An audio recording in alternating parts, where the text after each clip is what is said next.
नमस्कार दोस्तों, स्वागत है आप सभी का एक बार फिर से हमारे YouTube चैनल में। दोस्तों, आज का ये वीडियो भगवान राम की बहुत ही प्यारी अयोध्या नगरी और अयोध्या में बन रहे बहुत ही प्यारे से राम मंदिर को समर्पित है। दोस्तों, आज के इस वीडियो में हम जानने वाले हैं अयोध्या और राम मंदिर के बारे में कुछ ऐसी अनसुनी बातें और अनजान बातें जिनको शायद आपने पहले कभी नहीं सुना होगा। तो आखिर कौन सी वो बातें हैं अयोध्या और अयोध्या में बन रहे राम मंदिर से जुड़ी हुई, इस वीडियो में जानते हैं। तो साथियों, राम मंदिर से जुड़ी हुई अनजानी बातों को जानने के लिए हमारे इस वीडियो को अंत तक देखिए और चैनल को सब्सक्राइब तथा वीडियो को लाइक ज़रूर करिएगा और अपने साथियों को भी शेयर करिए और कमेंट सेक्शन में जय श्री राम ज़रूर लिखिएगा। तो दोस्तों, सबसे पहले हम जानते हैं अयोध्या नगरी के बारे में। तो दोस्तों, अयोध्या नगरी सप्तपुरियों नगरियों में से एक है। अब बात आती है कि सप्तपुरिया नगरी क्यों। तो सप्तपुरिया नगरी यानी कि 7 नगरियों का समूह। 7 नगरियों में नाम आते हैं मथुरा का, माया का जिसे हरिद्वार कहा जाता है, काशी, कांची और अवंतिका। अवंतिका को उज्जैनी भी बोला जाता है, और द्वारिका। इन सभी को मिलाकर 7 नगरियों का समूह बोला जाता है। धार्मिक पुराणों के अनुसार ऐसा माना जाता है कि जब भगवान विष्णु जी ने ब्रह्मा, मनु, देवशिल्पी, विश्वकर्मा और महर्षि वशिष्ठ को अपने रामावतार के लिए भूमि चयन करने के लिए भेजा था, तो महर्षि वशिष्ठ द्वारा सरयू नदी के किनारे इस जगह का चयन किया गया और भगवान विश्वकर्मा ने इस नगरी का निर्माण किया। भगवान राम के जन्मस्थली होने के कारण अयोध्या को मोक्षदायिनी एवं हिंदुओं की प्रमुख तीर्थ स्थलों में से एक माना जाता है अयोध्या नगरी को। महर्षि वाल्मीकि जी ने रामायण की रचना की है और उन्होंने रामायण के 5वें सर्ग में अयोध्या के इतिहास का वर्णन किया है और उन्होंने लिखा है कि 6673 ईसा पूर्व में वैवस्वत मनु के 10 पुत्र हुए थे और उन्हीं 10 पुत्रों में एक का नाम था इक्ष्वाकु और उनके ही कुल में आगे चलकर दशरथ भी हुए थे।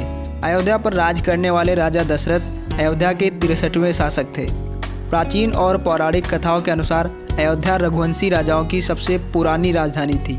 इसके बाद वनवास से लौटने के बाद भगवान श्री राम ने यहाँ का राजपाट संभाला था और उनके बाद उनके पुत्र कुश ने इस परंपरा को जारी रखा था। इसके बाद अयोध्या नगरी ने कई सारे संघर्षों का सामना किया। मध्यकाल में अयोध्या नगरी मौर्यों से लेकर गुप्तों और कन्नौज के शासकों के अधीन रही। इसके बाद यहाँ महमूद गजनी के भांजे ने तुर्क शासन की स्थापना की और इसके बाद मुग़ल शासन के अंतर्गत यहाँ तथाकथित मस्जिद का निर्माण करवाया गया और तमाम सारे संघर्षों के बाद आज ये मंदिर की स्थापना हुई है और यहाँ पर मंदिर बन रहा है। तो चलिए जानते हैं और इससे जुड़ी हुई अनजानी बातों को। दोस्तों, राम मंदिर से जुड़ी हुई जो सबसे अनजान और हैरान कर देने वाली बात है वो है 2587 पवित्र स्थानों की मिट्टी एकत्रित करना। यानी कि राम मंदिर की नींव रखने के लिए कई धार्मिक स्थानों से पवित्र मिट्टी एकत्रित की गई है, जिसमें भारत के 2587 पवित्र स्थान शामिल हैं जहां से ये मिट्टी एकत्रित की गई है।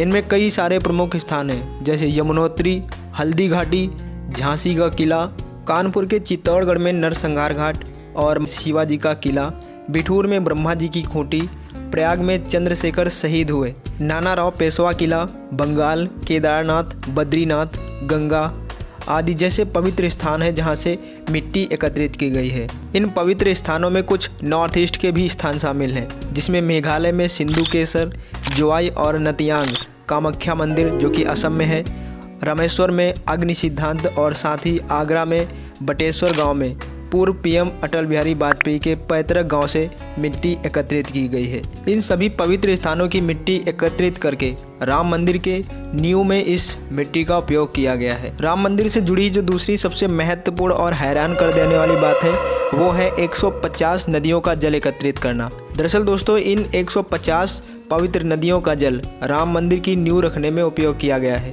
जिसको 2 भाइयों ने एकत्रित किया है, जिनका नाम है राधे श्याम पांडे और शब्द वैज्ञानिक महाकवि त्रिफला। इन पवित्र संग्रह में 8 नदियाँ, 3 समुद्रों और श्रीलंका के 16 स्थानों से पवित्र जल लिया गया है। इसके अतिरिक्त मानसरोवर के पवित्र जल को भी उपयोग में लाया गया है। मेघालय के जयंतिया हिल्स, मिनोडू और म्यांतांग में भी 2 नदियों से पानी एकत्रित किया गया है। जयंतिया हिल्स की जो सबसे खास बात है, यहाँ पर स्थित 600 साल पुराना दुर्गा मंदिर है जो कि इसे पवित्र बनाता है। राम मंदिर से जुड़ी हुई जो तीसरी सबसे खास बात है, इसमें यूज किया हुआ टाइम कैप्सूल। मंदिर के नीचे 2000 फीट की दूरी पर टाइम कैप्सूल रखा गया है। इस टाइम कैप्सूल का मकसद यह है कि सालों बाद भी यदि कोई श्री राम जन्मभूमि के बारे में जानना चाहे तो वो इसे जान सकता है। इस टाइम कैप्सूल में राम जन्मभूमि, अयोध्या और भगवान राम से जुड़े तमाम सारे तथ्य शामिल हैं। साथियों, राम मंदिर से जुड़ी हुई जो चौथी सबसे महत्वपूर्ण बात है वो है श्री राम के नाम की ईंटों का प्रयोग करना।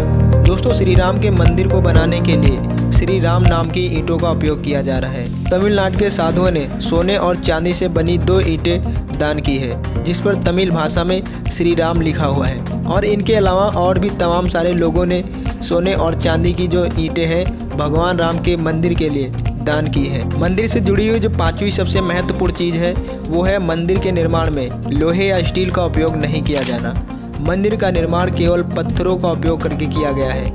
इसमें किसी भी प्रकार का लोहा या फिर स्टील का उपयोग नहीं किया गया है। इसको बनाने के लिए लकड़ी, सफ़ेद सीमेंट और तांबे का उपयोग किया गया है। मंदिर से जुड़ी हुई जो 6ठी सबसे महत्वपूर्ण और सबसे अच्छी चीज़ है भगवान हनुमान की जन्मभूमि से पत्थर का उपयोग किया जाना। यानी कि भगवान श्री राम के मंदिर को बनाने के लिए कर्नाटक के अंजनद्री हिल से पत्थर, जिसे भगवान हनुमान की जन्मभूमि कहा जाता है, इनका उपयोग राम मंदिर के निर्माण में किया गया है।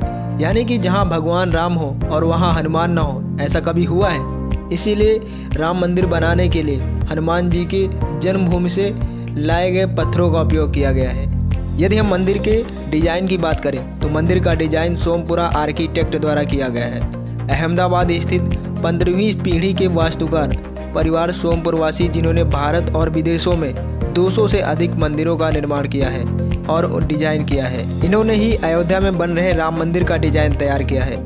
चंद्रकांत सोमपुरा ने 30 साल पहले मंदिर का स्केच डिजाइन किया था, जिसे अब संशोधित और पुनः उपयोग किया गया है। सोमपतियों ने गुजरात में स्थित सोमनाथ मंदिर और अक्षरधाम मंदिर का डिजाइन तैयार किया था और साथ ही मुंबई में स्थित स्वामी नारायण मंदिर तथा कलकत्ता में स्थित बिरला मंदिर का डिजाइन इन्हीं सोमपतियों द्वारा तैयार किया गया है। दोस्तों, यदि हम बात करें कि राम मंदिर के दान के बारे में, तो राम मंदिर को बनाने के लिए तमाम सारे लोगों ने दान किया है, जिसमें तमिलनाडु के संत, अहमदाबाद के जैन समुदाय और उत्तर प्रदेश के मुख्यमंत्री योगी आदित्यनाथ के साथ साथ तमाम सारी बड़ी हस्तियों ने और नेताओं, अभिनेताओं ने मंदिर के निर्माण के लिए दान किया है। तो दोस्तों, ये थी राम मंदिर से जुड़ी हुई तमाम सारी महत्वपूर्ण बातें। यदि वीडियो में दी गई जानकारी अच्छी लगी हो तो प्लीज़ वीडियो को लाइक करिएगा और चैनल को भी सब्सक्राइब करिएगा। मिलते हैं नेक्स्ट वीडियो में, तब तक के लिए जय श्री राम।